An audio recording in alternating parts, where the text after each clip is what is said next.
mbokk yi salaamaaleykum maa ngi leen ñu nuyu di leen ziar bu baax a baax bon tey nag dama bëgg a ñëw ñu waxtaan tuuti waxtaan ci li nga xam ne tey situation bi Sénégal di dund indexer les personnes yi nga xam ne ñoo dugal Sénégal ci situation bi ñu nekk tey donc damay nommer ñu mel ni Maïmouna Ndour Faye. En fait ce live ce n'est pas quelque chose de personnel envers Maïmouna Ndour Faye. Man Maïmouna Ndour Faye xamuma ko. Et selon sama morom, je pense pas que dina ko bëgganteeg moom. Donc c'est une personne qui m'intéresse pas du tout, ni sur le physique, ni sur le plan intellectuel. Donc ce n'est pas une fixette que je fais sur cette dame. Mais day soxla réew mi ku nekk ñu wax la yaay kan, ku nekk ñu wax la sa bopp ba situation bi ñu dund de 2012 à 2024 ñu bañ ko dundati mooy ñu tàmbalee di waxante dëgg ci réew mi ba képp koo xam ne am nga fi mbokk, am nga fi doom, am nga fi pap, am nga fi yaay dara su xewé ci réew ñu joxat la ñu dut la baram ba ñepp xam ne yow mi ni nga taxawé ci penc mi. Donc la situation qu'on est en train de vivre au Sénégal, la presse a une grande responsabilité, une grande part de responsabilité dans la situation actuelle du Sénégal. Parce que presse c'est pas pour rien ñu koy woowee le quatrième pouvoir. Presse ce n'est pas pour rien ñu koy woowee le quatrième pouvoir parce que presse dafa am benn doole boo xam ne da ko am ci société et les plus grandes démocraties soo leen gisee ñuy wax liberté de presse parce que seeni nguur xam nañu ne que presse dafa am liggéey bu am solo bu mu am ci développement wu réew. Et ñun bu ñu gisee la presse sénégalaise ni mu tëddee de 2012 à 2024 donc situation bii ñu dund nii yëpp su ma mënul taawi dinaa ne la presse a au moins 70% de part de responsabilité ci lu xew Sénégal. Parce que presse rôle mooy lépp loo xam ne dafa nekk ci askan muy lu baax muy lu bon nga dem gëstu information soo gëstu information bi nga vérifier sa information soo xasee ba vérifier sa information nga ñëw jox ko opinion bi nga après nga uti nag ñi nga xam ne deux avis yu contradictoires ki nga xam ne xëy na yow moom moo waral nga def sa njàngat nga woow benn partie adverse bi ñu toog ñu jongante yow nga nekk ci digg bi nag comme une personne neutre mën àtte parce que nous vivons dans un pays boo xam ne dañ ko régir par des textes et des lois. Sénégal dara beesu fi. Nous avons les meilleurs textes au monde mais nous avons tout simplement des gens extrêmement corrompus et nit yoo xam ne tekkiwuñu dara Sénégal et nit yoo xam ne xamoo fu ñu jóge mais ni ala kulli aali faw ñu tekki bu gaaw a gaaw adduna du noonu du da ngay ñëw am foo jaar ne damay tekki bu gaaw a gaaw loolu moo dugal presse sénégalaise si lu ñu nekk nii mooy bëgg a tekki bu gaaw a gaaw Maïmouna Ndour Faye bu ñu xamoon il y a 5 ou 6 ans ak Maïmouna Ndour Faye bi nga gis nii bañ nga ko ba ce sont le genre de personnes qui ont un complexe en fait. Parce qu'une femme de teint noir bu dem ba xeesal loolu da lay jàngal lu bëri si nit ki mooy kan soo ko defoon si bi ngay gën a nekk ndaw bi ngay nekk jànk ñuy comprendre mais Maïmouna Ndour Faye ce sont mooy arrivistes yi nga xam ne ñoo wër Sénégal parce que nous avons commis l'erreur au Sénégal banque sunuy loxo bàyyi des arrivistes nous diriger bàyyi des arrivistes ñuy diriger ay maisons de presse parce que ñun ñoo banque sunu loxo ñun ñoo geddoon réew mi moo ñu indi lii yépp tey ñu nekk. Et Maïmouna Ndour Faye dafa am benn affaire boo xam ne dama bëgg gars yi ñu taxaw si bu baax a baax c'est important ñu si taxaw pour ñu mën a xam Maïmouna Ndour Faye le rôle qu'elle a joué dans la situation dans laquelle nous sommes actuellement au Sénégal. Pour moi li nga xam ne mooy bakken bu fi rot yépp pour moi li nga xam ne mooy nit fi gaañu yépp pour moi toutes les personnes qui ont été illégalement injustement emprisonnées Maïmouna Ndour Faye ak ñeneen dañ ci am grande part de responsabilité parce que yow état soo amee loo xam ne da nga ko bëgg a jox opinion bi. Mais tu ne choisis pas n'importe quel journaliste fait qu'il y a fan là. Pourquoi l'État, quand vous ne dites pas de wax ay forces spéciales, commando passif, rebelle, terroriste, pourquoi vous ne dites pas Pape Alé Niang me poser des questions? Pourquoi vous ne dites pas Moustapha Diop me poser des questions? Pourquoi tout le temps c'est chez Maïmouna Ndour Faye la ñu dem? Nga xam ne da ngay def benn émission boo préparé boo xam ne questions yi ki nga koy laaj xam na ko à l'avance yow li nga bëgg gën a bëgg jàllale comme message yow journaliste bi xam na ne lii mooy sa message bi nga bëgg a jàllale le message principal mu utal la prox ndol yow si biir émission bi nga wax ko c'est pas pour rien qu'elle invite tout le temps Yérim Seck hein. C'est pas pour rien qu'elle invite tout le temps Ismaïla Madior Fall. Et quand elle invite Pastef, et c'est là que des fois j'en veux aux responsables de Pastef. Parce que quand elle invite Pastef, elle vous invite pas pour avoir de l'information. Elle vous invite pour tagal et prox ndol. Pour ngeen def ay erreur de communication. Cette dame mooy li nit gën a li buggumay utiliser internet parce que j'ai pas envie que cette vidéo se transforme en truc boo xam ne voilà dama siy wax lu tegginiwul. Et des fois j'en veux aux responsables de Pastef. Parce que cette dame, elle vous invite pas pour avoir de l'information, elle vous invite pour ngeen def ay erreur de communication. C'est ça qu'elle cherche en fait. C'est ça qu'elle cherche parce que daf si am grande part de responsabilité li xew ni yëpp Sénégal même Ndour Faye boobu.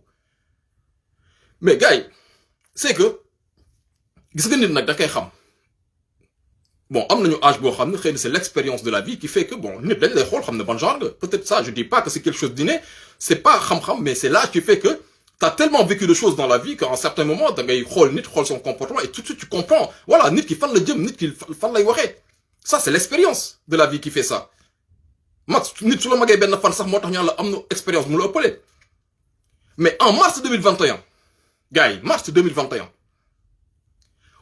tout le monde a vu tout le monde entier a vu des nervis armés de gourdins de machettes d'armes à feu tout le monde laa wax de tout le monde ku la ne gisuma ko ne ko fenkat nga yow ak koo mënti doon ku la ko wax ne ko yow ab fenkat bu rëy nga yow parce que tout le monde les a vu ces images tout le monde ne me dites pas que Maïmouna Ndour Faye n'a pas vu ces images quand même en mars 2021 laa wax de tout le monde même fii si laa bi ko waxoon ne gisuma ko man la yow fenkat nga man su ma la waxoon ne gisuma ko ne moom yow Moustapha Niang tu es un menteur tout le monde les a vus des gens avec des gourdins en mars 2021 des gens avec des armes à feu à la Médina man damay jox ay lieux yu précis sax man yu ma gis Médina Fass tout le monde a vu des vidéos nit ay yor ay pistolet di dóor ci ay buntu kër jàmbur pour daj ay kër jàmbur pour dugg le troisième jour des manifestations à la Médina encore mais tout le monde a vu des gens avec des haches et des machettes tout le monde les a vus ne me dites pas que Maïmouna Ndour Faye quand même gisul loolu et pourquoi Maïmouna Ndour Faye elle veut tout le temps nous faire croire que non y a pas de nervi ça veut dire que cette dame elle cache quelque chose tamit duñu ay dof hein duñu ay dof tamit de chaque fois cette dame vous avez pas remarqué que qu'elle fait une fixette c'est affaire u nervi c'est tout leen ko et quand il y a la question de nervi su mais xool leen day defaraat toogaay bi saa ñu accès si waxu nervi rek dem leen xool toutes les vidéos de Maïmouna Ndour Faye suñuy tudd nervi mu defaraat toogaay bi loolu dafa am lu lay jàngal ci nit Ismaïla Madior Fall rek la vidéo que j'ai publiée tout à l'heure dafa ne nervi rek Ismaïla Madior Fall commencé wax ko bopp bi parce que nit soo nekkee dans une situation boo xam ne tu es mal à l'aise mais tout de suite day am réaction buy feeñ ci yow soit da ngay wax sa bopp soit da ngay wax sa doq yooyu ay réaction nit la nit moo mel noonu ce sont des réactions naturelles yow soo xamee lii mu bëgg a wax nekkuma ci à l'aise la première réaction da nga am réflexe soit wax sa bopp wax sa doq wala tu bouges wala tu nga defaraat sa toogaay et pourquoi cette dame elle est mal à l'aise et pourquoi Maïmouna Ndour Faye bëgg a gëmloo Sénégal yi kut ko amul nervi donc ça veut dire que il y a quelque chose qui cloche avec cette dame parce que moi je peux comprendre ça mu ne bon écoute on a vu des nervis mais est-ce que nervis yi mu ne est-ce que Ousmane Sonko indiwu fi nervis wala nga ne est-ce que du Bassirou wala est-ce que du El Malick ça sax nga mën a jox toute cohérence dans ce qu'elle dit cette dame mais nous faire croire que elle a pas vu de nervis loolu ça veut dire que ndaw si waxuma day fen de man lu fen bi moo tax ma def vidéo bi mais dama bëgg ne elle a quelque chose à se reprocher cette dame gars yi xool leen bu baax dame bi jàngat leen ko cette dame a quelque chose à se reprocher les événements de juin tout le monde a vu tout le monde encore j'insiste là-dessus tout le monde a vu des nervis ñu quitté siège APR avec des L200 yu weex je vais trop vite je pense le procès Adji Sarr Mame Mbaye Niang tout le monde a vu des pick-up des voitures pick-up blanches avec des gens yu si yéeg yor ay pistolet ay jaasi tout le monde a vu la vidéo où le L200 bi fiir benn boy gis ngeen ko wala gisu leen ko boy bi L200 bi jaar ci bopp bi tout le monde l'a vu tout le monde encore sauf Maïmouna Ndour Faye pourquoi sauf Maïmouna Ndour Faye parce que cette dame elle a quelque chose à se reprocher gars yi cette dame elle a quelque chose à se reprocher wallahi azim yàlla nañu gaaw pare si Macky Sall ñu dafay enquête parce que moi j'aimerais bien que nos enquêteurs ñu fouillé ji Maïmouna Ndour Faye parce que c'est pas normal que elle insiste là-dessus elle insiste pour nous faire croire que y a pas de nervis c'est bizarre gars yi Il faut qu'on soit logique et cohérent dans la vie. Il faut qu'on soit logique et cohérent. Qu'est-ce qu'elle a caché, cette dame? Pourquoi elle veut coûte que coûte faire croire à l'opinion qu'à mon nervi, alors que tout le monde a vu les nervis quand même. Même les télévisions occidentales ont montré les nervis. Pourquoi cette dame refuse que à mon nervi? Gars, en fait, cette vidéo, je ne l'ai pas faite pour Nelen Maimouna Ndour Faye day fen. Je l'ai fait pour que tout le monde se pose cette question-là. Celle-là que je me pose actuellement. Pourquoi Maimouna Ndour Faye tient coûte que coûte à faire croire à l'opinion nationale qu'il n'y a pas de nervis? C'est ça l'objet de cette vidéo. C'est pas pour vous dire que Maimouna Ndour, elle ment, parce que c'est une menteuse. C'est une menteuse, ça tout le monde le sait. Donc j'ai pas besoin de faire une vidéo pour vous dire que Maimouna Ndour Faye, c'est une menteuse. Donc dans le Fessar Talk, c'est en live, je crois. Mais pourquoi elle va insister? Nino Juin, tout le monde a vu des vidéos des L200. Ils quittaient le siège de l'APR avec des hommes armés.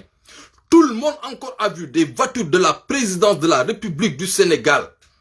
Tout le monde a vu les vidéos. Nino, Wachi, Guéné et armes, Djoko des personnes qui sont dans des L200 blanches. Nous, police et gendarmerie, nous, Diapelen, Yoboulen, fi am ay manifestations, ñepp caméra yek portable yi ñepp filmer gis leen ñuy tirer des rey sénégalais. Tout le monde encore a vu ça, tout le monde, y compris Maimouna Ndour Faye. Pourquoi Maimouna Ndour Faye ne veut pas voir ces images? Donc ça veut dire que cette dame elle a quelque chose à se reprocher, c'est logique, c'est logique en fait. Nous n'avons pas fait des écoles de police, écoles enquête, écoles gendarmerie pour voilà, nous avons amené toutes jugeotes quand même. Macky Sall bu mu démé au Fouta. Il y a un gars. J'aurais pu comprendre qu'un gars, un ex-employeur de Maimouna Ndour Faye, un ex-employeur de Maimouna Ndour Faye, me porte accusation, je peux me dire, non, peut-être qu'il est de revanche sur Maimouna Ndour Faye, ils ont un problème. J'aurais pu comprendre, mon nek, doomu jëkkëram, ñu ne, ah, qui dafa am problème avec belle-mère. J'aurais pu comprendre, mon nek, quelqu'un qui habite son quartier, ñu ne, ah, qui est, mon Maimouna Ndour Faye, est-ce qu'il y a un problème de voisinage? Mais un gars quiconque, il y a des millions de femmes au Sénégal, hein, il y a des millions de femmes. Il y a des milliers de femmes journalistes dans ce pays.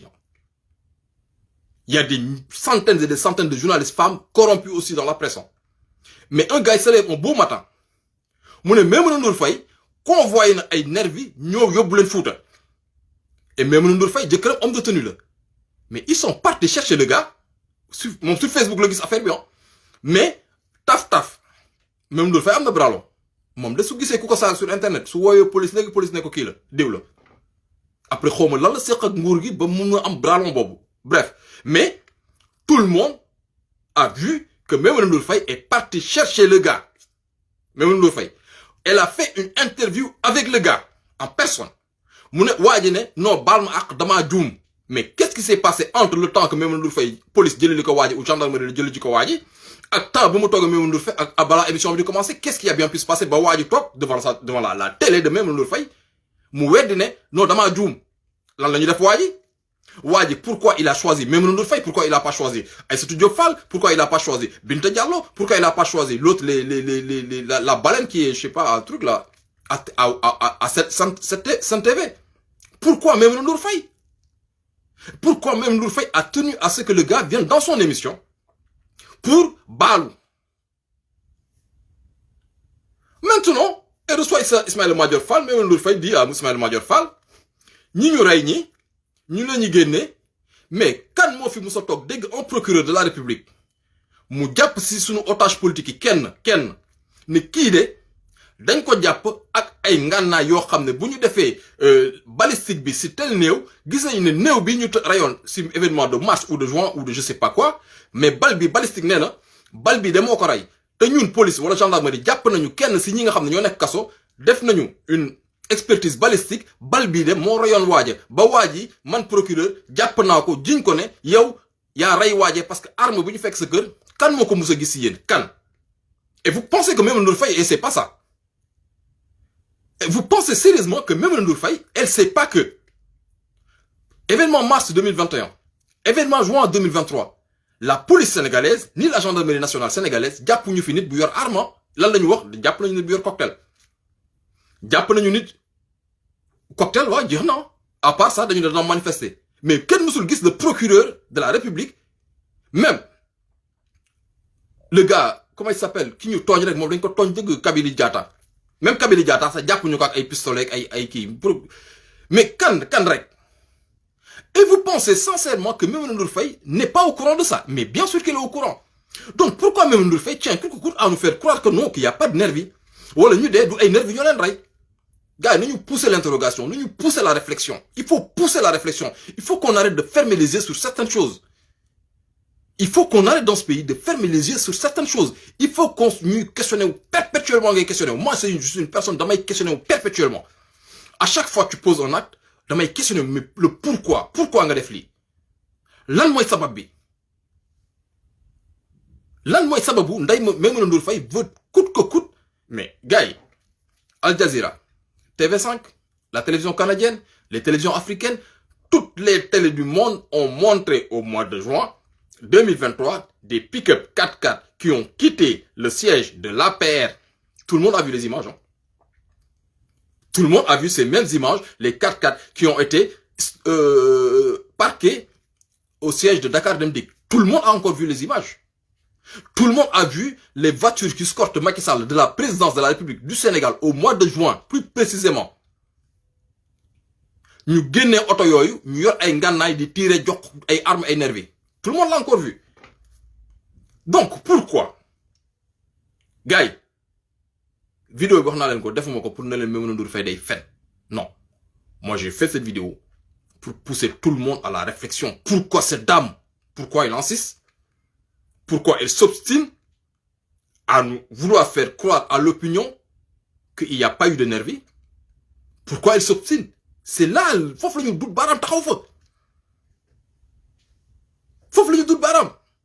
J'aurais pu dire elle est de mauvaise foi. Ce fait qu'on doit faire de mauvaise foi, xam lan lay wax day né 4-4 yi dé buntu ko Ousmane Sonko lañu jugé.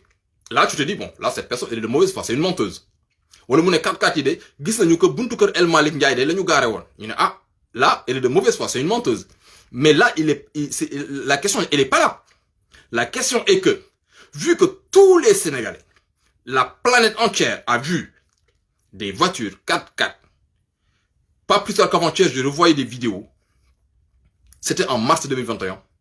Des 4x4 de Nervi, il y a un compte CHPS. J'ai la vidéo sur ma page. Bobu sax Barthélémy Diaz, mon défend interview bobu, Barthélémy Diaz sax mo gissone auto yoy au siège du PS, Barthélémy Diaz sax mo yonne ay nit ñu filmer koko. J'ai la vidéo sur ma page. C'était en mars 2021. Tout le monde a vu ce qui s'est passé.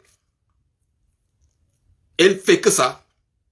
Essaye de trouver une justification pour que li nga xamné moy ray sunu ay rak lolu ñu jëm gëmlo opinion bi que ay samba boy la du ben samba boy. Kenn raxuñu ben force étrangère dugewul fenen ñoo ray ay sénégalais. APR ñoo jël ay nit fay leen. Tout le monde a vu. Tout le monde, hein. Parce que fen moy dire ci réew mi en fait. Il faut qu'on arrête de mentir dans ce pays. Et ku fenati ñu la ah yow de fenkat nga. Et pas pour la personne mo xamné fenkat, pour que ses enfants sachent. Nit xa lu mu dédé am nga toute fierté quand même. Moi j'aurais honte de rentrer chez moi et que mes enfants me regardent comme un menteur. J'aurais honte. Donc le but principal c'est que leurs enfants sachent que man sama papa bi wala sama yaay ji tuddu Maimouna Ndour Faye mais qui c'est une grosse menteuse en fait. Xeyna Maimouna Ndour Faye lolu su ko doomi beut bobu suñ ko xolé. Mais lolu pour mu am fokk légui ku fi fenati nga ne ko yow da ngay fen. Et bon, elle pense qu'elle peut manipuler par contre les gens. Parce que bon, elle est capable, hein, elle l'a fait à Arona Niang. Elle a fait à Arona Niang, il y a une capture. Waouh, Arona Niang, man may Anita. Elle a montré la capture dans son émission. Et qu'est-ce qui a poussé Arona Niang à se poser la question, mais est-ce que do Anita? Mais je vais vous l'expliquer moi. Parce que même l'autre Faye, elle avait invité Bassirou Diomaye Faye. Vous m'avez invité Bassirou Diomaye Faye, nous avons dit bir, monako degna. Pastef Suisse plus exactement, nous avons un problème. C'est la question qu'il avait posée à Bassirou. Bassirou dit non, ben non, il n'y a pas de problème. Pastef, mon le jour, on a cette émission là qu'on yégué. On a si c'est un problème, on a faut qu'on yégué. Bon, on a après Anita. Bon, tu te dis mais quand même, même Ndour Faye, on peut lui taxer de tout, sauf une personne idiote. Il n'est pas idiote gars. Le mot de mon côté. Donc, le fait, moi Anita, moi que moi, il est au courant d'un groupe d'activistes de l'APR, bon xamné ñom ils sont supposés avoir de bonnes informations parce que même Ndour Faye ak nu mu muusee nu mu yeewoo même Ndour Faye du toog ci émission du joxe comme source un faux profil hein. Donc elle sait qui est derrière ce faux profil pour que nous sentir le besoin de donner ce faux profil comme source. Parce qu'on sait la mon nekk ci suufu Anita boobu. Donc il avait fait une capture. Nag gis nga Arona Niang moo ma def lii waaw xawma lan ak lan man nag je me laisse pas faire waaw dinaa dem jël lu ma kii bon c'est ce qu'elle fait en fait. Elle est dans son émission moo ko Yérim bon Yérim ça va mu ne ko oui ça va mais mun na waaw Yérim gis nga bi ma dugalee sa photo ba léegi ñëpp ak may saaga gis nga saaga yi mais Maimouna Ndour Faye elle avait montré une capture d'écran en étudiant comme par hasard de nom Joola ne moo ko menacé. Mais nous on a tenté l'expérience. On a créé de faux profils avec photo APR saaga ko. Mais vous avez jamais vu à cette TV Maimouna Ndour Faye toog génne une capture d'écran ni ñii de APR lañu nekk saaga nañ ma. On a tenté l'expérience hein.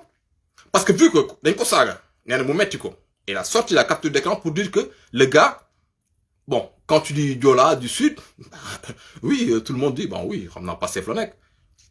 On n'est pas dupe aussi quoi. Xam nañu nooy jàll les gens messages subliminaux yooyu quoi. Ce sont des messages subliminaux qu'elle envoie en fait. Tu mets le nom du gars, tu sors son nom de famille qui a consonance Joola, t'as pas besoin de dire peut-être proche de Sonko le. Ça c'est bon, message subliminal le door en fait. Logiquement tu es sur ton canapé tu te dis waouh boy passe ses fils. On a tenté l'expérience nous. On s'est dit bah écoute vu que dañu bëgg xam nag saaga moo ko metti ou autre chose qu'elle cherche ñu dugal ay profil de photo APR. On l'a insulté. Il a ouvert les messages.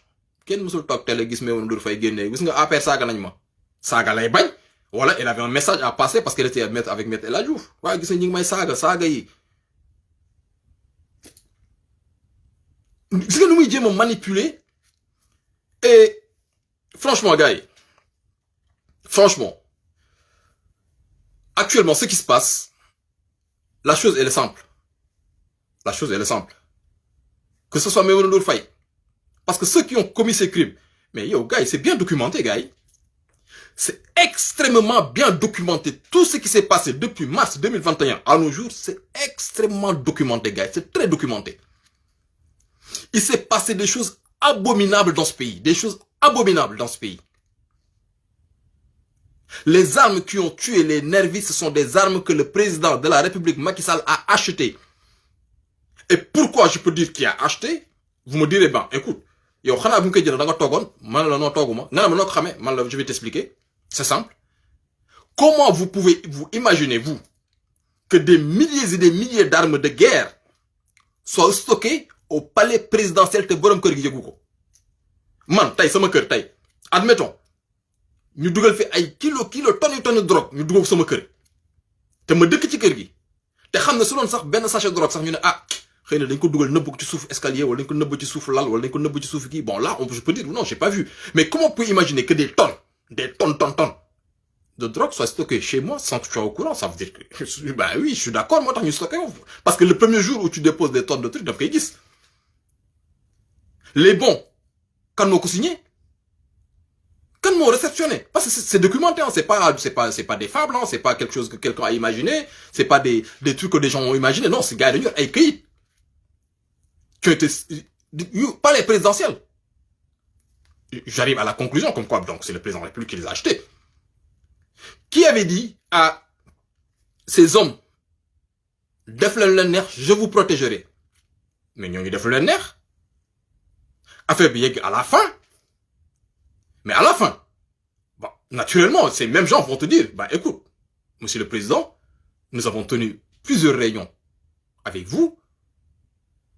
Nous avons tué des Sénégalais, vous nous avez fourni des armes, on a convoyé des nervis, c'est ce.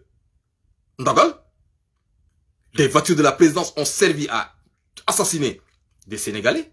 Les morts nitam inventé mo ko des vidéos tay kuma non mais yow li nga wax ni foko tek ma gënal la vidéo légui fi kañ mo saway ku la li foko tek rek door ko ben vidéo romb parce que c'est des vidéos hein. Moi c'est j'invente rien du tout. Toutes les preuves sont disponibles en fait hein. Et naturellement, arrivé à la fin de son mandat, qu'est-ce qui se passe? Je veux faire un troisième mandat. Ils ont continué à tuer des Sénégalais. Parce qu'ils se sont dit, bah, qu'importe, on va faire ce qu'on veut.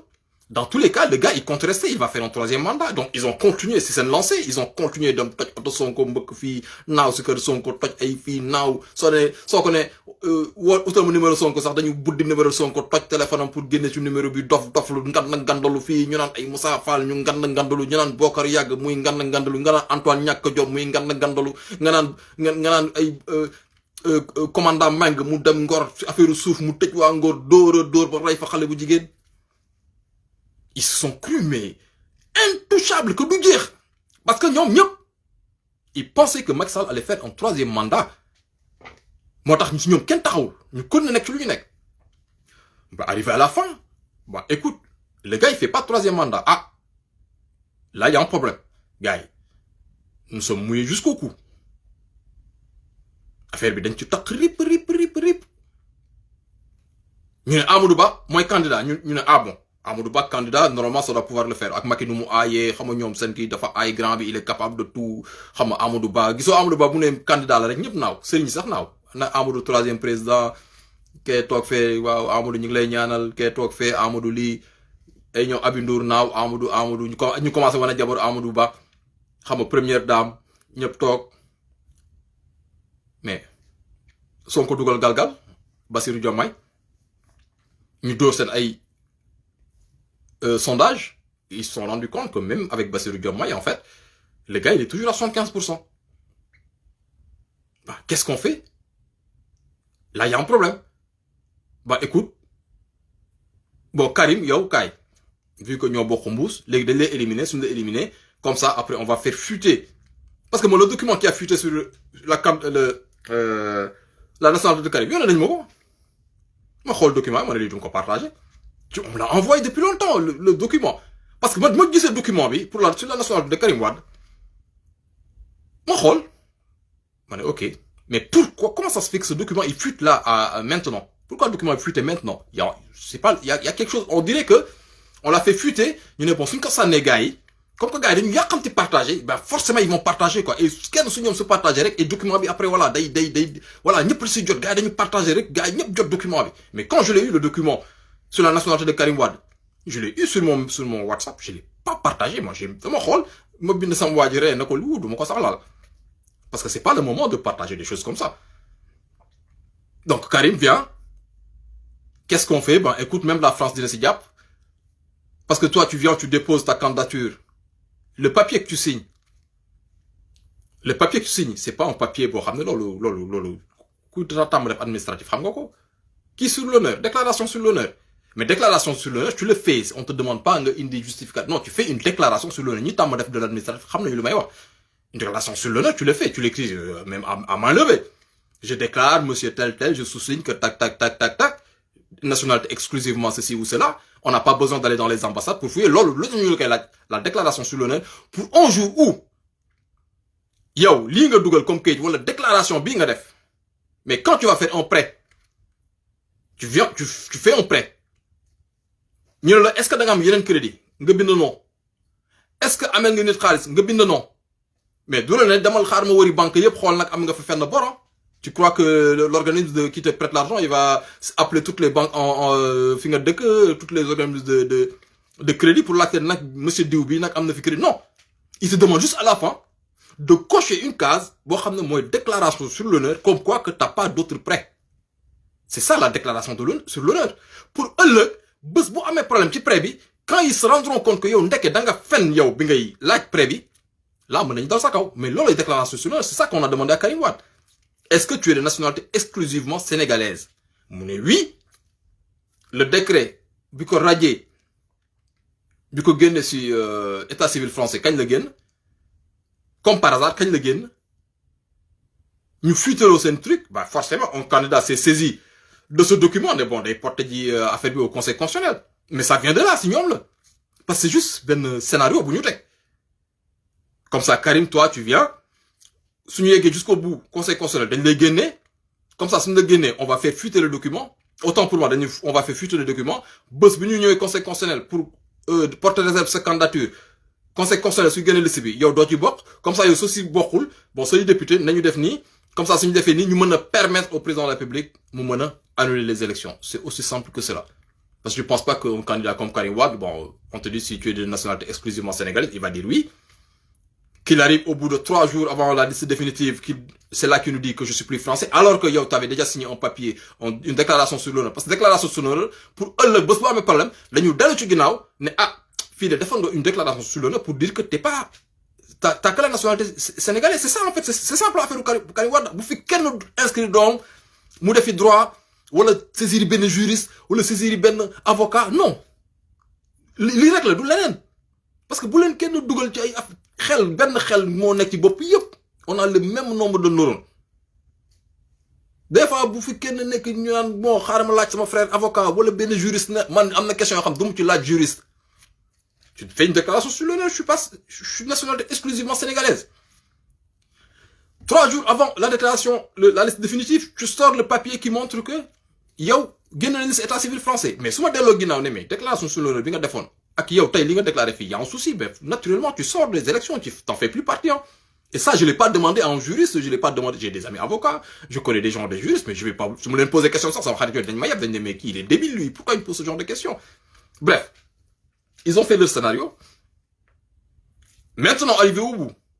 Bon, le conseil constitutionnel gagne décision bu mu gagné. Quand j'ai vu que Macky Sall quand il avait reçu les recalés. Après il a pondu on communiqué, je maintiens les élections. Tu l'as défendu live, ne boy, gars, élection annulée, gars, non, bro. Annulé, gars, un papier, bouillé, processus de contenu. Moi, le papier, bon, mon processus de contenu, moi, annulé, et pourquoi la présidence, Macky Sall s'est senti obligé de sortir un document pour dire qu'on, malgré qu'il a reçu les recalés, et que le conseil constitutionnel a déjà donné la liste définitive, et que quel monde tout dans le suki, Macky Sall, on maintient les élections. Maintient, bon, moi, annulé, gars, non, bro, parce que yo, en 2019, il y a eu des soucis, non? Est-ce que vous n'y c'est bon et soucis? Macky dafa gagner une déclaration, on maintient les élections, il avait pas besoin de le faire, parce que dans tous les cas, le processus, il continue, il peut arrêter. Mais le fait que nous sentir le besoin de dire qu'on maintient les élections, ça veut dire que ça, il le met en avant, comme ça, bus, bout en arrière, gars, ah, du coobareem parce que bëggoon na mu continuer loolu tax ñu génne communiqué bi gars yi aussi nit da ngay lire lu ñu la waxul. Et quand il a annulé gars yi na ma waay sa benn waay na ma non wax nga dëgg sa waay yow da ngay wax ma ne ko mais c'est logique aussi quoi. Un processus boo xam nañu les élections il a pris le décret depuis longtemps on sait que c'est le 25. Mais t'as pas besoin de revenir pour nous rappeler que c'est le 25. Le fait que tu sentes le besoin de le rappeler forcément il y a anguille sous roche gars yi c'est juste ça. Moo tax des fois gars yi naan waay ay nga de mais oh. C'est logique en fait, gars. Il arrive au bout. Bah, il y a un gros souci. Le gros souci, c'est quoi? C'est la candidature de Bassirou Diomaye Faye qui va passer à 75%. Bah, ok. Bah, malgré cela, moi, je dois partir le 2. Bah, écoute. Toutes les personnes, ils me confient une mission Nuray, dit-il énervé. Et gars, ils t'ont ah, dead. Sale. Non. Je peux pas partir comme ça. Qu'est-ce qu'on fait? Qu'est-ce qu'on fait? Il y a quelqu'un qui a écrit ça. Est-ce que Macky Sall est en sécurité? Très bonne question. Parce que da nga jël ay ngànnaay jox ko ay nit armé leen jusqu'aux dents. C'est une force de défense et de sécurité. Armé leen jusqu'aux dents. Le fameux contrat de 45 milliards du ministère de l'Environnement. Elles sont où les armes, gars? Elles sont où les armes? Elles sont où les armes? Donc forcément, il y a des gens qui détiennent ces armes. Ils sont qui ces gens? J'en sais rien. Et tu veux partir? Comment ça tu vas partir? Donc, ça va. Qu'est-ce qu'on fait nous? Moi, je amnistie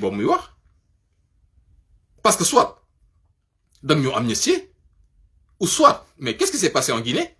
Quand mon coup d'état Alpha Condé, quand mon coup d'état, c'était pas en général, hein? Quand mon coup d'état, moi, force spéciale, vous me créez, on jox len ganna yo xamné armée sax yoroko, koko coup d'état.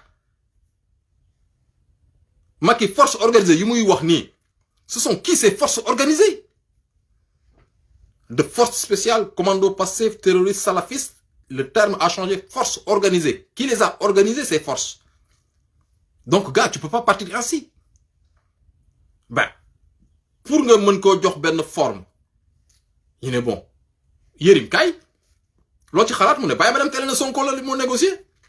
Ñu ne Sonko de mom moy il a bon dos. Sonko mom ça way ku sa añ këpp sax ñu ne Sonko la gars yi ne waaye Sonko la ku sa ñeex këpp nga ne Sonko la ñu ne ñëpp d'accord ñoom Maimouna Ndour Faye ak ñoom waa Sen TV ak ñoom ñëpp dañu taxaw ñoom sama waa ji Bachir Fofana ñëpp ay taxaw ne Sonko la ñëpp. Yérim Seck est parti voir sa collègue Mounas ne ñu ne Sonko la ok Sonko la Sonko mooy négocier quoi bon mais opinion nan la koy percevoir bon commencé le bàyyi ay nit ñu génn comme ça dina jox crédibilité ñoom Yérim suñu demee teel ne Sonko ngi négocier Sonko ne demande de rien du tout parce que su élection yi kañ la woon du woon dimanche normalement mais Sonko il va négocier quoi sachant que son candidat Bassirou Diomaye Faye va gagner normalement tey Sonko waroon na commencer di doxantu biir cité góor gi kër góor gi wala bon peut-être il va prendre son temps il se dit bon tiens c'est pas grave pour la forme républicaine je vais attendre la passation de serment le 3 avril et il va se balader on est bientôt au mois d'avril donc Sonko il va négocier quoi ñoom ñoo cette amnistie maintenant amnistie bi nag su dee dañ ci libérer otage yi bah tant mieux su dee dañ ci libérer Ousmane Sonko tant mieux moo tax soo leen gisee yenn avis divergents fan yi gars yi en fait avec un peu de recul tu comprends mieux les choses parce que je vois quelques tiraillements après bon c'est comme ça xam nga àdduna noonu la des fois day am tiraillement ce sont des choses naturelles en fait moi ça me choque pas parce que je sais que l'amour bu am entre les patriotes je sais que c'est très très fort en fait je sais que c'est quelque chose de très fort qui lie les patriotes et c'est que les patriotes sont des gens tellement engagés que bon des fois tu vois des ay affaires am ni tu observes tu dis bon tout ça va rentrer dans l'ordre quoi en fait ce sont des choses normales mais tu comprends mieux aussi la posture de certaines personnes tu dis bon écoute ce sont des gens qui se disent mais bon tiens Sonko il est temps qu'il rentre chez lui quand même hein. Su dee Macky day def son amnistie ñun on n'est pas d'accord on n'est pas demandeur mais su ko defee ben si Sonko rentre chez lui ben tant mieux aussi man tey soo ma ne woon Macky day def amnistie da ngay voter mais en sachant que lui il va imposer son amnistie et que ses députés vont voter pour que cette loi passe bah pour rester dans samay principe naa yëkkati loxo ne je vote non en sachant que eux ils vont voter oui en sachant que quand ils voteront oui Sonko il va rentrer chez lui donc peut-être que loolu mooy dugal nit ci yenn posture ñu am benn ni ñu waxee ça peut être mal compris incompris l'essentiel est que une finalité bi mooy que le projet arrive à terme que Ousmane Sonko rentre chez lui que tous les prisonniers politiques rentrent chez eux c'est ça la finalité parce que loo gis rek yow finalité bi ngay xool donc la loi d'amnistie c'est pour parce que en fait c'est simple hein mais Macky peut actuellement à mon avis mais recevoir des menaces de malade parce que yow tamit sa waay ay borom kër des gradés nga rey loo leen torturer loo leen ay militaires disparaître au Sénégal disparaître nga mettre tout le pays sur écoute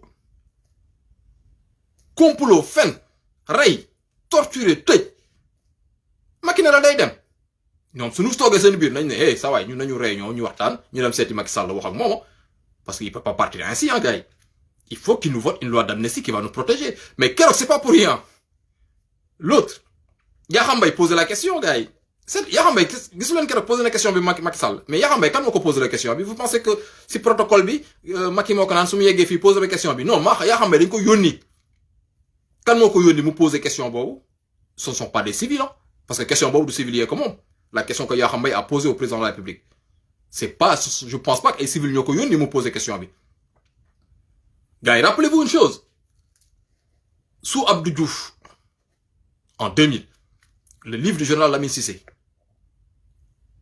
parce que le PS savait que Abdou Diouf nee na bii pas je vais organiser des élections libres et transparentes je vais le confier à un homme neutre un militaire pour qu'il m'organise une élection libre et transparente il a confié au général Lamine Cissé ces élections PS ñu toog si ginnaaw ñu waxtaan ñu ne waaye mais c'est bizarre lu tax bii pas waa ji bëgg indi ku neutre kii dafa mel ni ku bëgg a dem PS xamoon nañu ne waa ji daa bëgg a dem parce que ñoom dañu mus xam ne Wade moo leen mus a gagner et Abdou Diouf il sait que si j'organise des élections libres et transparentes Wade va gagner et man dina ma permettre ma génn par la grande porte de manière démocratique et quand le PS a compris ça mais ñu waxtaan seen biir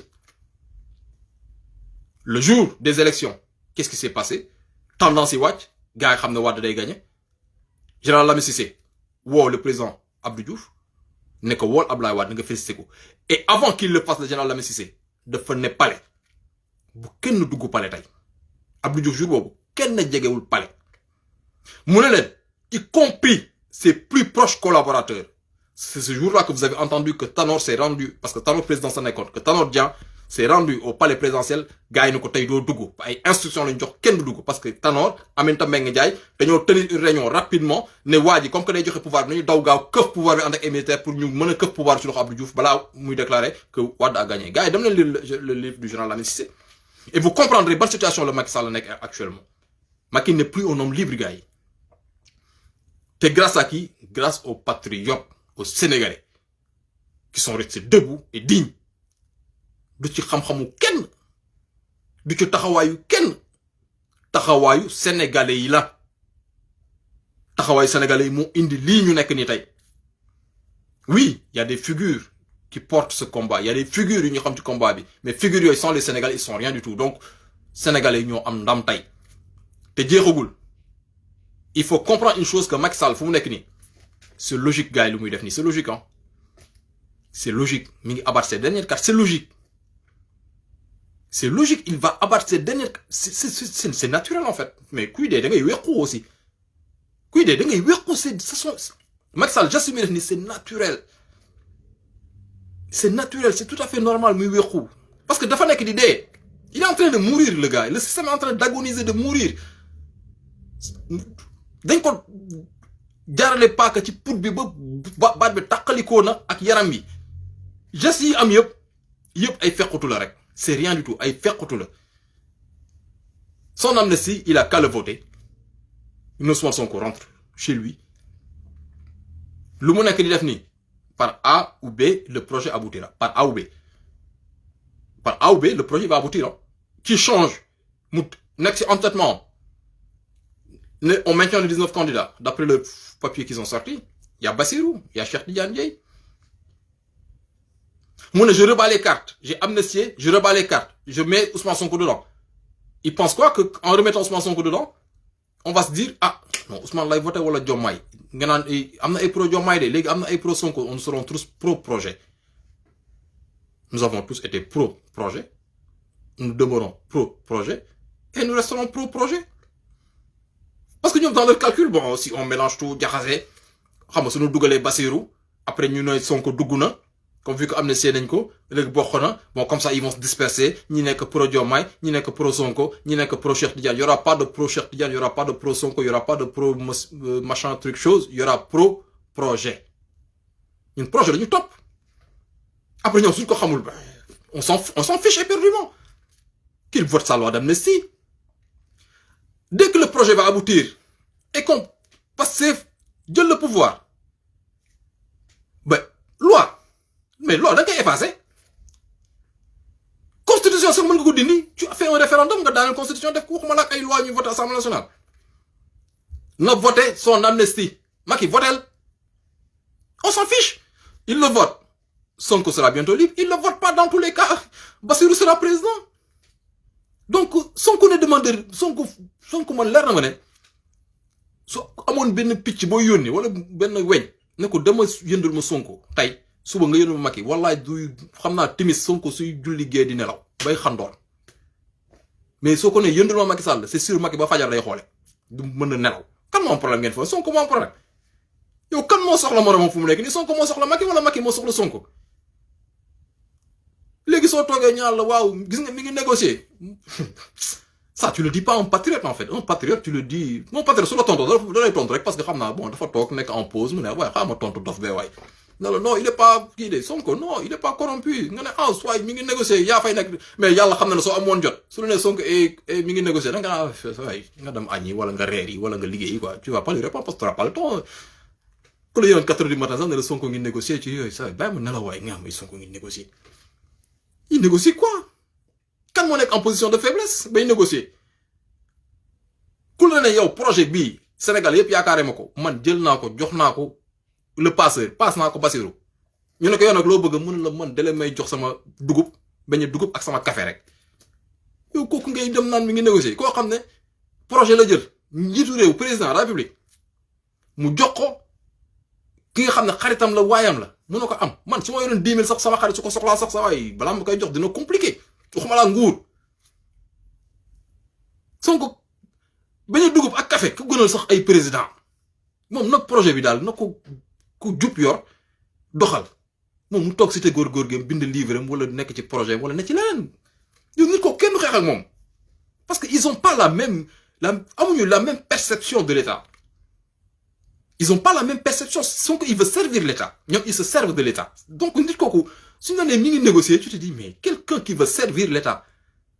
Parce que Sénégal rek ngay gis ku bëgg a falu di la jox xaalis na la am ma may la xaalis pour nga fal ma mais yow loolu rek bu am xel tuuti ni nga ñëw day mel ni admettons tu vas avoir une personne qui travaille chez toi parce que bëgguma tur bi parce que c'est trop réducteur j'aime pas ce terme mooy ku lay liggéeyal ca sa kër ku lay liggéeyal si sa kër ñëw fëgg yow nga soxla ku lay liggéeyal sa kër mu ñëw fëgg la nga tijji moom la man de damay ut liggéey pour liggéeyal la waaye maa lay fay 50 000 pour liggéeyal la mais yow kooku su ñëwoon sa kër fëgg na la am ma fay la 50 000 par weer pour ñëw dugg sa kër liggéeyal la mais kooku di nga ko embauché yow mais tu vas jamais embaucher une personne ainsi nit kañ lu ñu xam mooy damay ñëw damay liggéey nga ne ko ñaata ngay bindoo mu ne la 50 000 ngeen waxaale wala 35 000 wala 50 000 nga ne ko ok chaque weer naa la fay 50 000 mais kaay ma liggéey sil la ubbi sa buntu na la am 50 000 pour ma liggéey la doo ko musa bàyyi sa kër kooku doo ko sax jël c'est la même chose ak APR nu ñu def da lay jox xaalis pour nga voter ma mais kooku day wutee koo xam ne moom dafa bëgg a servir rek c'est pas la même chose c'est pas les mêmes personnes on n'est pas du tout dans la même logique en fait Sonko luy nekk logique am ak logique ma Sall mais def moo tax ñoom ñaar mënuñu déggoo Macky bu mu ne ku gedd sa yaay aye Sonko la waxal dafa Sonko la bëgg a waxal Macky suy wax moo tax gars yi des fois non man du ma déglu Macky man yaa ngi def ngeen di erreur Macky Sall heureusement du président États-Unis wala France wala États-Unis wala France ou une grande puissance occidentale kon sinon xoolal Poutine ray ko parce que Macky Sall soo xoolee gestuelle la suy wax ku wax feeñ Macky Sall su waxee day feeñ en fait yow président da ngay gérer ses émotions c'est important da ngay gérer ses émotions parce que pour bañ li nekk sa xel dëgg mu feeñ mais Macky suy wax lu nekk sa xelam day feeñ waaw ku bëggul dialogue ku gën say ay Sonko lay waxal dialogue bi passé dinaa tënee sax sama élection ba du man maa yor sama décret Sonko lay waxal loolu ko am xel da ngeen ne kii waxtaan ak Sonko dégluwu ko wala jubawuñu moo tax mu mer nga foole paa yi fa toogoon sol ay seen bâche seen paa yi ñawlo Sénégal bâche toogoon foofu la Macky di wax yaakaar ngeen Idrissa Seck la doon wax Sonko lay waxal naa jël sama décret sax amnistie bi dama koy voter par force qu'est-ce que ça sous-entend mooy waxtaan nag waa ji ne ko kaay ñu déggoo ma amnistie la Sonko ne ko man xoolal Cap Manuel su la neexee sax xoolal gi yokkal mur yi ma gën a toog gënal daaj mur yi caabi bi sax damm ko ma gën a toog moo tax mu ne amnistie dañ koy voter par force mooy dafa wax Sonko bañ gars yi nag on n'est pas dupe Macky dina toog rek mer Macky Sonko rek ko mel merlo ñoom ñaar amuñu lu ñuy wax ils ont rien à se dire Sonko l'avait déjà dit man Macky awma lu may wax ak moom lan la xaar ñu def passation de service mu jox ma sama kii mu dem yoonam ma gérer réew mi loolu la Sonko seqoon ak Macky Sall ne woon na Macky Sall suñu joxantewaat loxo rek mooy dama def passation de service am ñoo xam ne bon nekk ci débat di ci polémique moo tax ma ne patriote yi on est en virage important Macky Sall veut signer faire une amnistie na ko signer ñun na Sonko ñibbi man Sonko ñibbi moom intéressé Sonko ñibbi y a que ça qui m'intéresse moi les prisonniers politiques ñibbi seen kër y a que ça qui m'intéresse parce que moi je sais que le projet il va aboutir en fait que Sonko soit en prison ou pas le projet va aboutir la preuve Bassirou 75% ñu ne dematuñu gars yi def sondage ni waay 75 waa ji dañu woon su Bassirou ñëwee da ngay gis ku ñu tëb fee ne waay non ñun Sonko la ñu bëgg na Bassirou pousse gars yi ñu ne Bassirou Diomaye mooy Sonko mooy Diomaye affaire bi dof loo leen nag ñu ne mais ñun ay dof la ñu seqal affaire bi nekkee ñii ñu indi leen Bassirou ou léegi ñu ne ñun bëgguñu Bassirou Sonko la ñu bëgg ñu ne ñu Sonko mooy Diomaye mooy Sonko ñun ay dof lañu dof neexul xeexal nag ñun dañoo mi ngi nii Diomaye xam nga ko xalaatoon ne là au mois de février que je mettrai un polo Diomaye mais du ko gëm man dama foogoon polo Sonko laay saxoon ne Sonko 5e président mais ñun Sonko nañu Diomaye la ñu ne waaye Diomaye sax gën a ay Sonko faf ñu gën ko dee Macky ne ko ñun Diomaye sax moo gën a ay Sonko faf ñu def seen sondage 75% toujours ñu ne ben affaire bi jaxasoo na comme on fait quoi ben je sais pas qu'est-ce que vous allez faire gars c'est votre problème def leen seen amnistie ñun na Sonko ñibbi parce que Sonko su génnee suba waaye dëkk bi neex de gars yi Ousmane Sonko génn fii non dëkk bi dina neex gars yi dañu non dëkk bi dina neex Diomaye day dem dañu gañ mu ne Sonko finalement dugalaat na ko ci le projet gagne affaire bi noo ko tourner rek on gagne en fait quoi. ñoom ñoo am problème du xool nu ñu amnistie parce que Macky c'est sûr et certain ils ont dû le dire mais écoute monsieur le président ni si vous nous laissez comme ça affaire bi yegg CPI ñu dañu ñëw taxaw témoigner ne yow yaa ñu ko sant parce que combien de fois des journalistes comme Pape Alé Niang ñoo nettali des réunions avec Macky Sall et les forces de défense et de sécurité mooy rey leen laa wax ku fi gën a rey leen dinañu xam je vous donne le feu vert ñaatoon la ko Macky Sall wax ñooñu dinañ ko ne mais président yow soo nar a dem fii bés booy génn le 3 avril bu ñu CPI dañu doon taxaw ne yow mii yaa ñu yónni ne la telle heure tel jour daje nañu sa kër à Mermoz ou au palais tel jour telle heure réceptionné nañu na temps d'arme tel jour telle heure yaa ma woo ne ma dem fi te loolu yëpp da nga koy retracé en gars yi fii dara du nëbbu les messages du président ont beau être cryptés mais nous sommes à l'ère du digital donc tout le monde discute via internet donc lépp la ñu tracé Macky su weddee sax ne musuma la ko wax waa ji génne le message ne mu ngi nii tel jour telle heure yaa ma woo tel jour telle heure la bateau bi yegsi tel jour telle heure non tout est sa portable soo ko fayoon nii foo ne yaa ci ne nga effacer message wallaay ku xarañ su duggee sa portable des fois ngay sob sax di fouiller sa portable di cliquer dugg ci ay paramètres yoo xam mosoo gis man keroog daal la ma xaw ma fan laa dugg sama portable et j'ai vu des messages WhatsApp yu ma effacé woon en 2020 quoi j'étais choqué ma ne mais yow ndeke gars yi suñu tee sa portable kay lii la ñu wër parce que pour toi t'as effacé c'est parti man mënutuma la wax fan la parce que dama dugg di toog ni yof ma dara may cliquer ma dugg ci fenn xam mooy foog ngay bës fichier après nga gis ay xaw ma lan bind yu bizarre yi ma cliqué ci gis ay messages de 2020 qui étaient là quoi ma ne mais attends tous ces messages que j'ai effacés depuis des siècles je les ai retrouvés dans mon portable mais parce que dama dugg xaw ma soo duggee fichier tu cliques dedans tu vois des noms bizarres ay haché des machins nga bës di dugg ba tombé ci soo ma nee sax refait la même chose je pourrais pas parce que je sais même pas comment je suis arrivé dans ce paramètre nan laa duggee foofu quoi tout est traçable. moo tax patriote yi nañu gën a souffler on observe la seule chose à regretter c'est trop mou quoi parce que nous étions dans une bonne dynamique et bon on voit que ces candidats sont dans un calcul boo xam ne je sais pas qu'est-ce qu'ils calculent moo tax ma ne peut-être ils ont des informations que nous avons pas peut-être il y a des choses qu'ils savent que ñun xamuñu ko parce que sinon je pourrais pas comprendre voilà mu jékki-jékki on était dans une bonne dynamique et d'un seul coup bon plus rien quoi. Ils sont là, c'est Walf TV, jël ay urne, ouais, j'ai voté comme des guignols. Conseil constitutionnel, photo, Google Kayit, ouais, j'ai signé Conseil constitutionnel. Tu te dis, bon, peut-être qu'ils ont des informations, j'en sais rien du tout. La seule chose que je constate, moi, c'est qu'une dynamique est en train d'être tuée. Et pourquoi cette dynamique est en train d'être tuée? Bah, je sais pas. Ñoo xam. Donc, les patriotes, xam nga man bugguma, en fait, bugguma ku ma yeb déjà d'une bugguma ku ma yeb ça c'est quelque chose que bon voilà même quand tu me trouves avec mes enfants kon ay xale maag samay doom mais par contre tu as tout le temps une barrière qu'ils franchiront jamais de la vie en fait et ils le savent avec mes enfants c'est man soo duggee sama kër mais vous allez da ngeen ñi reetaan man sama kër ay comédiens rek a fi dëkk y a que des comédiens tu me vois avec sama taaw mais comme des comédiens sama kër fi comédie moom kuy wër comédie ñëwal dugg sama kër toog je suis comme ça avec mes enfants. Mais ils savent par contre. Parce que c'est intransigeant, il y a une limite à ne pas franchir. Parce que ça, je ne l'ai jamais permis à qui que ce soit. Moi, je suis venu à bind poste, ouais, xam nga gars yi, ouais, ñëwaat leen def nii parce que bëgguma kenn ñëw dépasser ma si, na ma waaye xaw mais, je peux quand même dire, bon, faisons attention. Par contre, contradiction day am, contradiction, oui, contradiction day am.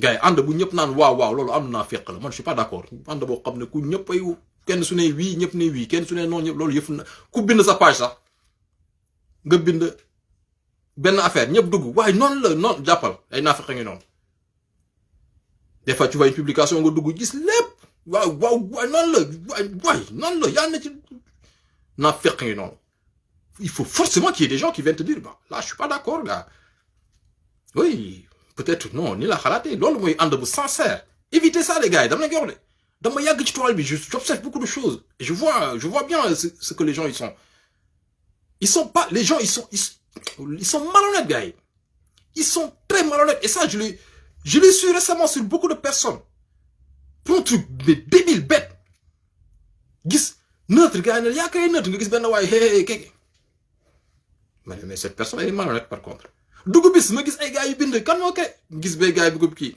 ma xool ma ne waay voilà une autre personne malhonnête. Parce que les gens, ils sont pas honnêtes. Moi, faites gaffe. Les patriotes, faites gaffe sur vos pages. Évitez.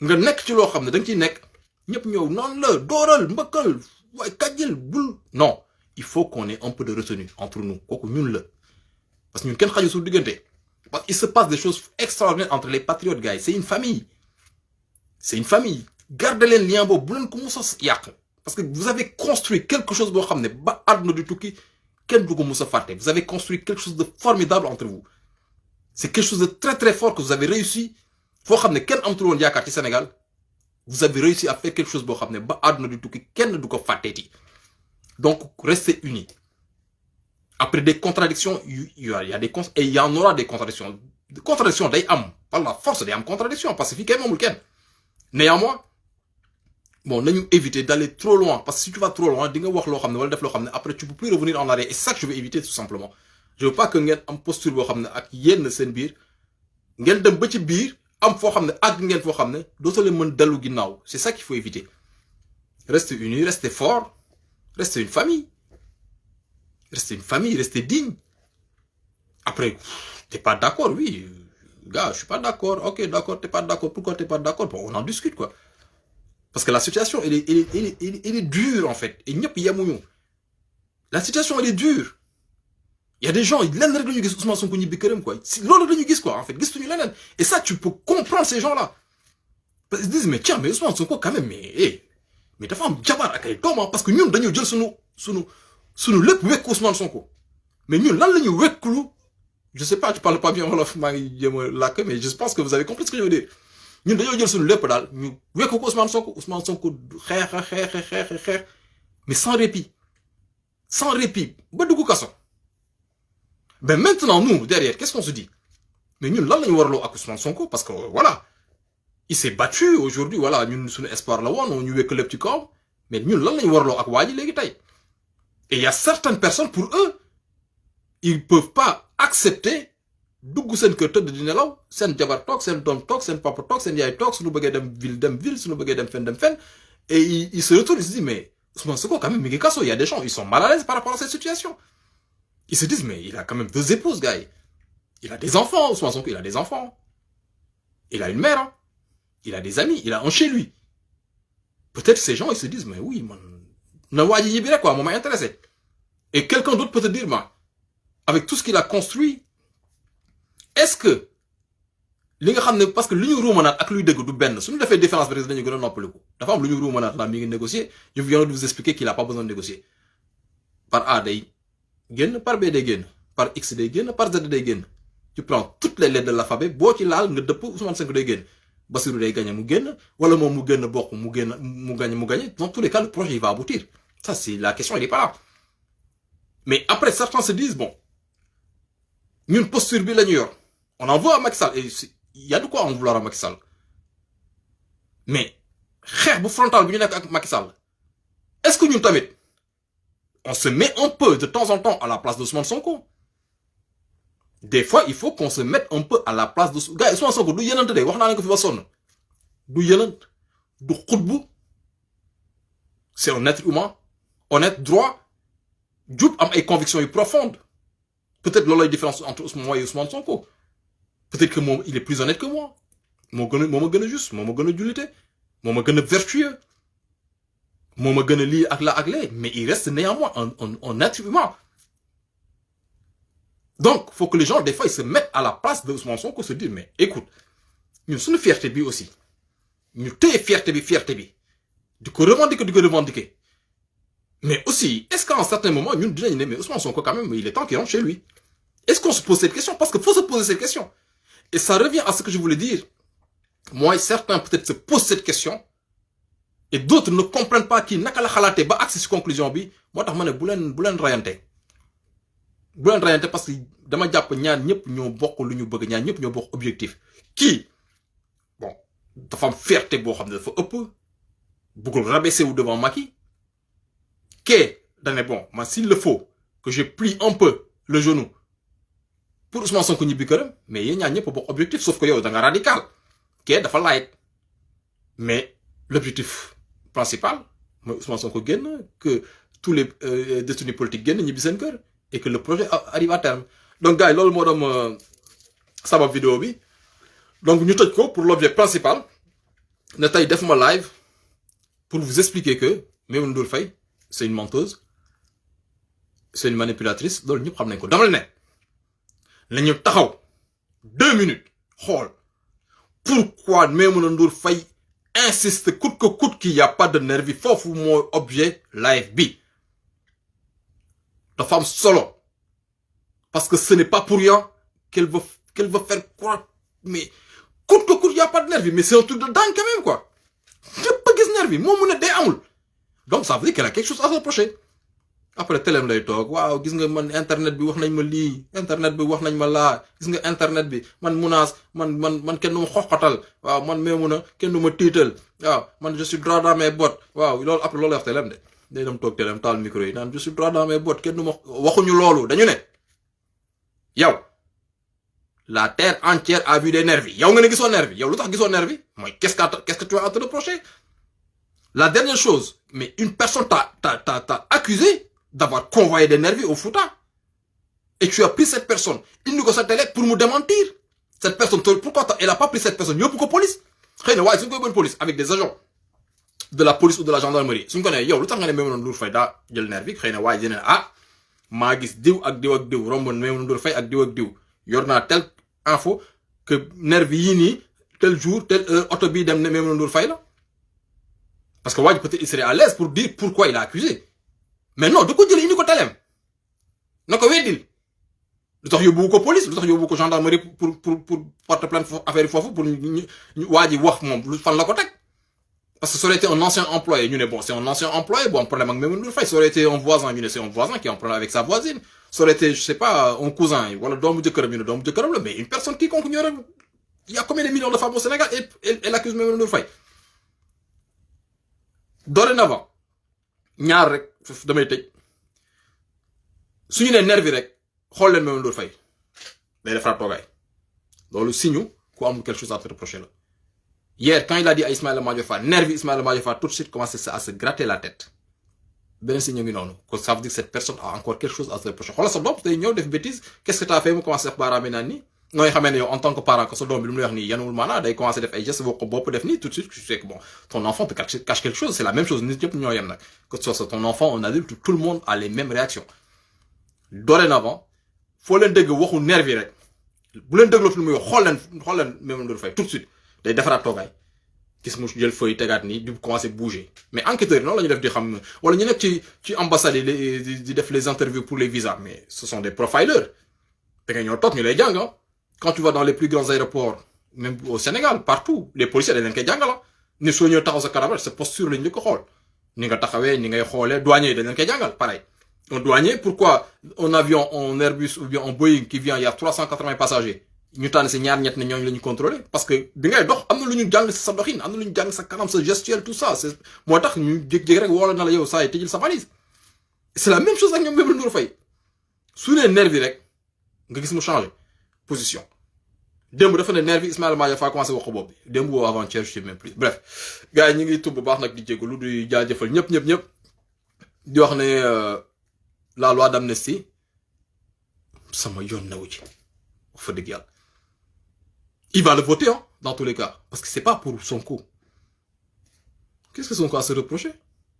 On a déjà vu Sonko avec une arme à feu wala mu rey ay nit wala ñu jàpp Sonko mu tiré fenn donc il va le voter mais c'est pour ces hommes et nous derrière qu'est-ce qu'on y gagne? Ben Sonko va rentrer chez lui je m'en fiche en fait mais l'essentiel que Sonko rentre chez lui il va voter sa loi il doit voter sa loi Sonko rentre chez lui ñu def campagne bu neex avec le président Sonko et dès que tout ça sera terminé loi la nee na la constitution sax nit mën na ko mabal di constitution t'as juste appelé un référendum bim la constitution tombe ñu créé constitution bees waxuma la ak loi bu ay ñoom Abdou Mbow ak ay Koura Macky ak ay Farba Ngom une loi que ces gens là vont voter gars yi kooku bu jarul tiit donc mi ngi noonu gars yi ñu ngi tuub nag bu baax di jégalu asalaamaaleykum